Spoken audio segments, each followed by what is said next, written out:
बंसीपुर नाम का एक कम आबादी वाला गांव था। अधिकतर गांव के लोग खेती ही किया करते थे। कम आबादी होने की वजह से ही गांव में चहल पहल हुआ करती थी। लोग सुख और दुख में एक दूसरे का साथ दिया करते थे।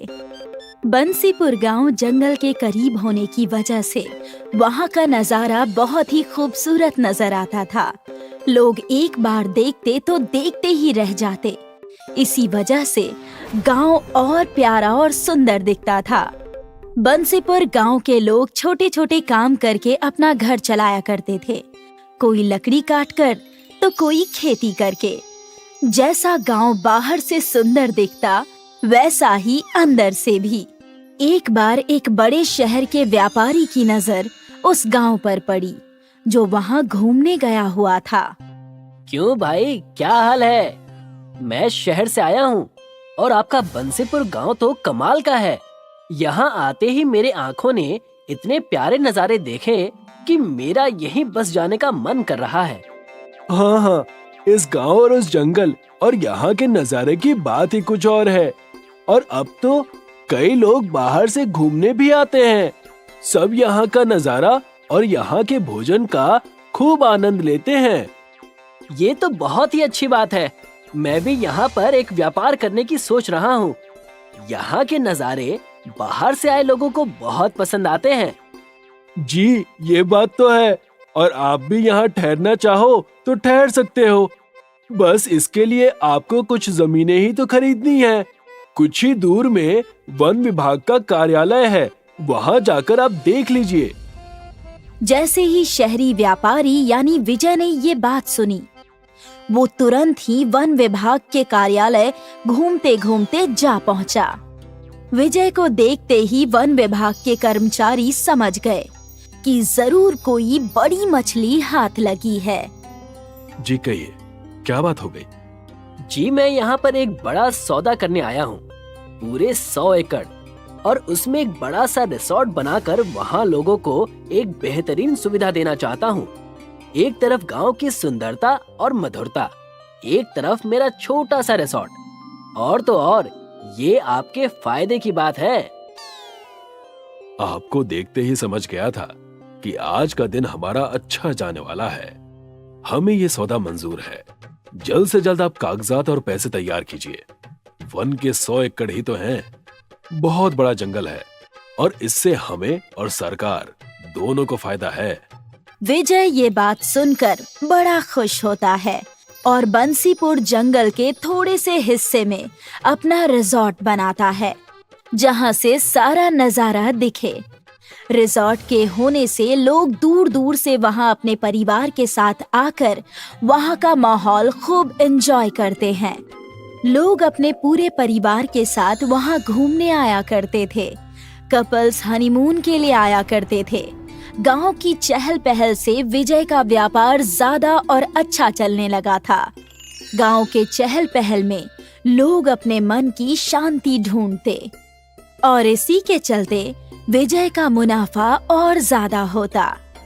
देखते ही देखते ज्यादा मुनाफा के लालच में विजय ने और जंगल के जमीन खरीद लिए और कई सारे अलग अलग रेस्टोरेंट्स, लॉज, दुकानें खोलने लगा। और ठीक 10 साल बाद आधे से ज्यादा घने पेड़ों का जंगल अब सीमेंट का जंगल बन चुका था। अच्छा लग रहा है।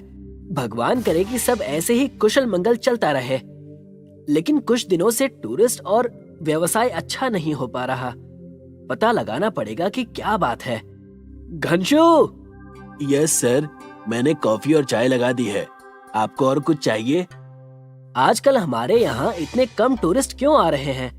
मैंने अभी देखा आज रिसोर्ट में मैं और सिर्फ तुम ही हो। लाइट बिल तक नहीं भर पाएंगे हम अगर ऐसा ही चलता रहा तो। सर, एक्चुअली अब लोगों के पास देखने के लिए कुछ रह ही नहीं गया है। लोग आकर यहाँ क्या करेंगे? यहाँ भी अब शहर जैसे बिल्डिंग्स, बीमारियाँ, स्मोक और पोल्यूशन सब हो गया है, तो किसी को हमारे यहाँ आना पसंद नहीं आ रहा है। इस चीज की हमें अच्छे से जानकारी निकालनी होगी कि हमारे व्यापार में गिरावट क्यों है। विजय घनसू को अपने साथ लेकर बंसीपुर गांव की तरफ चला जाता है। वही बंसीपुर गांव जहां जानवरों की चहल पहल होती थी।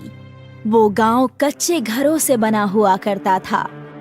वही बंसीपुर जंगल जो पेड़ों, पहाड़ों, नदियों और झरनों से इतना खूबसूरत दिखता था, और अब उस जंगल को पत्थरों और सीमेंट ने छाप लिया था।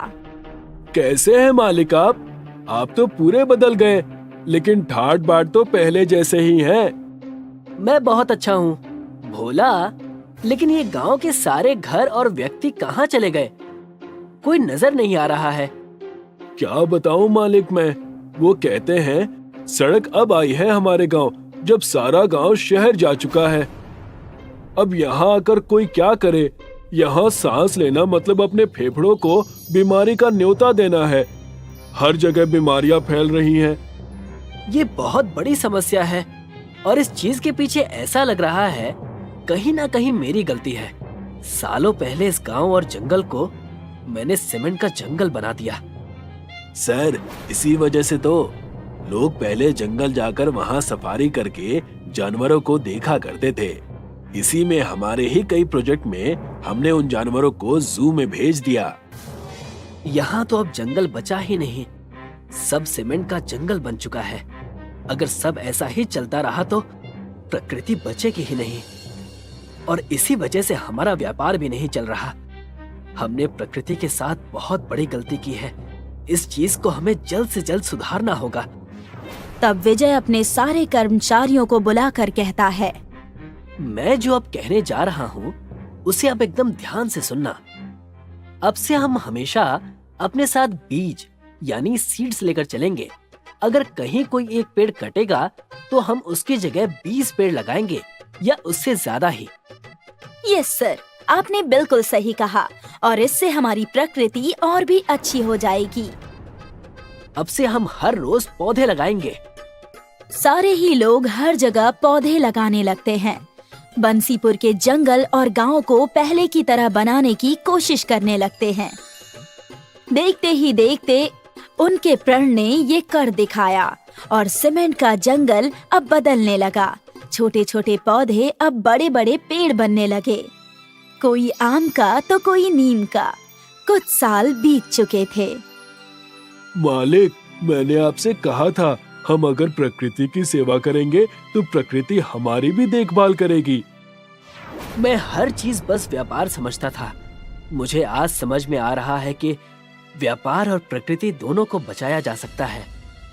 मैं कितना गलत था। अब जब भी कहीं एक पेड़ कटता है तो मैं 100 लगाने की जिम्मेदारी खुद लेता हूँ। मैंने ये सीखा है। अगर ऐसी सोच सबकी हो जाए तो हर जगह सबका भला हो, बीमारियां कम हो, लोग तंदुरुस्त रहने लगेंगे, सब अच्छा होगा। इसी तरह विजय ने व्यापार का और प्रकृति का ध्यान बहुत ही अच्छे से रखा। सीमेंट का जंगल फिर से घने पेड़ों के जंगल में बदल गया था। लोग अपना समय वहाँ की ताजा हवा में बिताने आने लगे। सब कुछ पहले जैसा हो गया। लोग फिर से बंसीपुर में आकर वहाँ के चहल पहल का आनंद लेने लगे। ये कहानी है एक घने जंगल की। इस जंगल में कई किस्म के पेड़ और जंगली जानवर रहा करते थे। जंगल के बीच में एक तालाब था, और इस भाग में अक्सर जंगली जानवर दिखाई देते थे। फुर्तीले हिरन, तेंदुए, शेर, हाथी। जंगल एकदम खुशहाल था। ये देखिए कैसे नन्हा हिरन पेड़ की जड़ों के साथ खेल रहा है। भले ही उसके लिए ये बस एक खेल है, पर उस पेड़ के लिए ये दर्दनाक है। हिरन के जाते ही वो पेड़ जोर जोर से रोने लगी।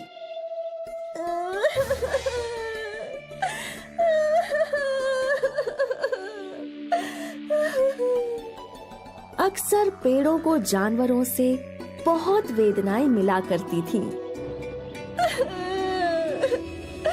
उस हिरन के बच्चे ने मेरी जड़ें खुरेद दी। बहन, ये देखो मेरा हाल।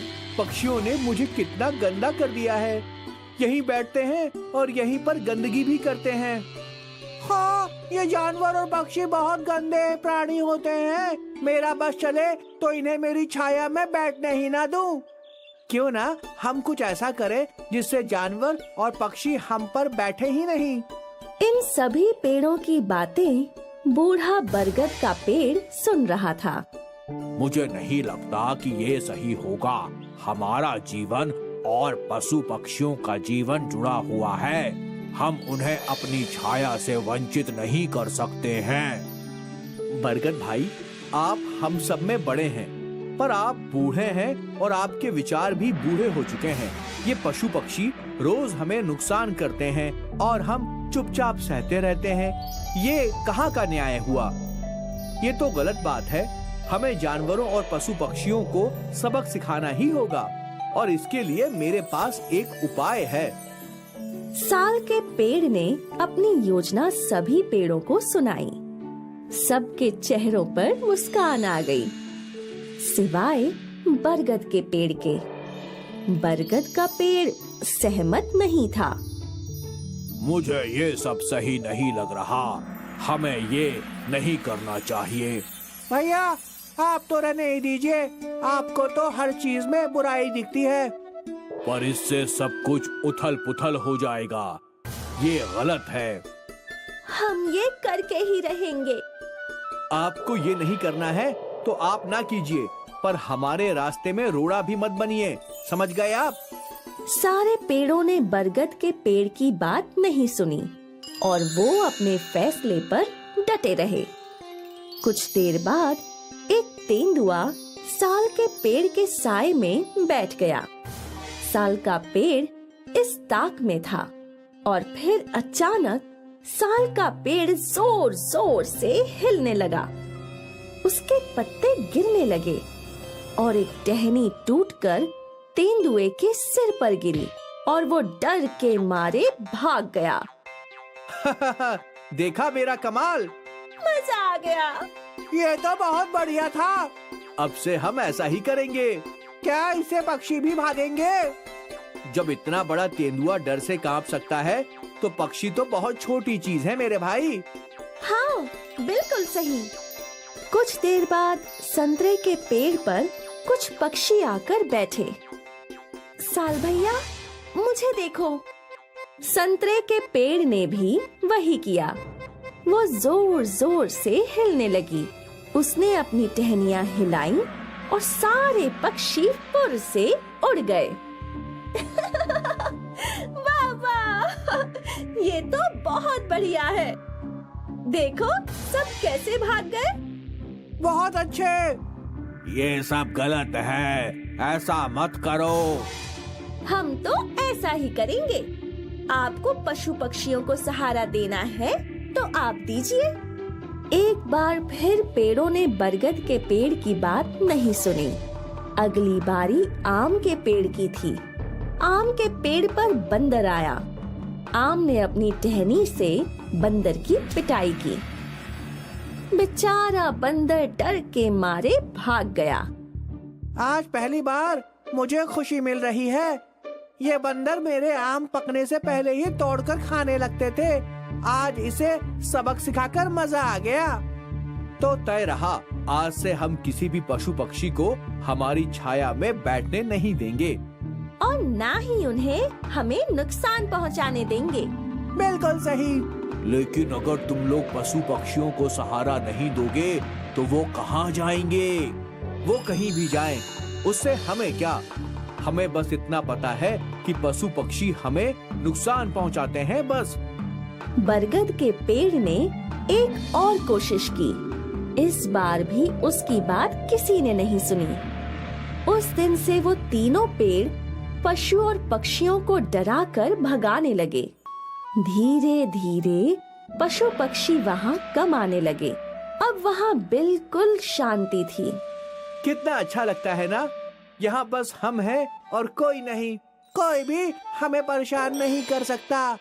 इसी को तो खुशहाल जीवन कहते हैं। नहीं, ये खुशहाल नहीं है, ये वीराना है। पशु पक्षी और हमें सृष्टि ने एक साथ जोड़ा है। क्योंकि हमारा जीवन जुड़ा हुआ है। तुमने ये सब करके बड़ी परेशानी को न्योता दिया है। कौन सी परेशानी बड़े भाई साहब? हमें तो कोई परेशानी नहीं दिखाई दे रही। लगता है परेशानी बड़े भैया के दिमाग में है। बरगद का पेड़ बहुत चिंतित था। वो जानता था कि ये सब गलत है और कुछ बहुत बुरा जरूर होगा। खैर, कुछ दिन बीत गए और एक दिन यहाँ 2 लकड़हारे आए। लकड़हारे को देखकर सभी पेड़ चिंतित हो गए। ये यहाँ क्यों आए हैं? अब तक तो ये लोग कभी नहीं आए। ये सब तुम्हारी गलती है। तभी लकड़हारे आपस में बात करने लगे। मैं कब से जंगल के इस भाग में आना चाहता था, तो आए क्यों नहीं? क्योंकि अक्सर यहाँ जंगली जानवर आराम करते रहते थे। ये यहाँ तेंदुए, जंगली बंदर, जंगली हिरन, भालू और भी कई जंगली जानवर आश्रय लेते थे। तो अब वो सब कहाँ हैं? क्या पता, कुछ हफ्तों से मुझे कोई भी जंगली जानवर दिखाई ही नहीं दिया। अच्छा है ना? बहुत अच्छा है। यहाँ के मोटे मोटे पेड़ देख, इन्हें काट कर बेचूंगा तो कितना मुनाफा होगा। वो तो है, शायद हमें कई महीनों तक काम करने की जरूरत ही ना पड़े। हाँ, और सोचो, अगर ये सारे पेड़ काट लिए तो 1 महीने के अंदर हम लोग लखपति बन जाएंगे। ये तो बहुत अच्छी बात है भाई। फिर देर किस बात की, कटाई शुरू करते हैं। लकड़हारों की बात सुनकर सारे पेड़ डर गए और रोने लगे। आप सही कह रहे थे, ये सब हमारी गलती की वजह से हुआ। अगर वो जंगली जानवर यहाँ होते तो ये लकड़हारे यहाँ नहीं आते। हमसे बहुत बड़ी गलती हो गई और इसकी सजा हमें जरूर मिलेगी। लकड़हारे साल के पेड़ को काटने के लिए अपनी कुल्हाड़ी को धार लगाने लगे। ये देखकर साल का पेड़ घबरा गया। भले ही तुमसे गलती हुई है, पर मैं तुम्हें कुछ नहीं होने दूंगा। पर कैसे? जो करिश्मा तुमने दिखाया वही मैं दिखाऊंगा। इतना बोलकर बरगद का पेड़ जोर जोर से हिलने लगा। उसके पत्ते हवा के साथ उड़ने लगे और उसकी शाखाएं यहाँ वहाँ घूमने लगी। बरगद ने अपनी शाखाओं से लकड़हारों पर हमला कर दिया। बरगद अपनी शाखाओं से लकड़हारों को पीटने लगा। ये सब क्या हो रहा है? हे भगवान, लगता है इस पेड़ में कोई भूत है। बचाओ, अपनी जान बचाओ। भूत भूत भूत, अरे भूत भूत भूत। लकड़हारे भूत भूत चिल्लाते हुए गांव की ओर भाग गए। यहाँ साल का पेड़ बहुत शर्मिंदा था। हमने आपको इतना बुरा भला बोला, फिर भी आपने हमारी जान बचाई।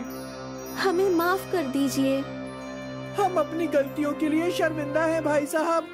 कोई बात नहीं, तुम सबको अपनी गलतियाँ समझ आ गईं, यही बहुत बड़ी बात है।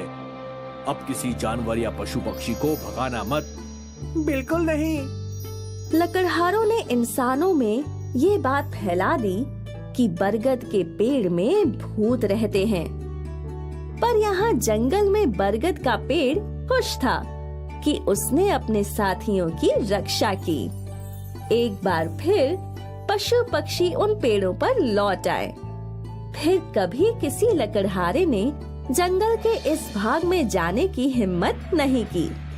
आखिर अंत भला तो सब भला।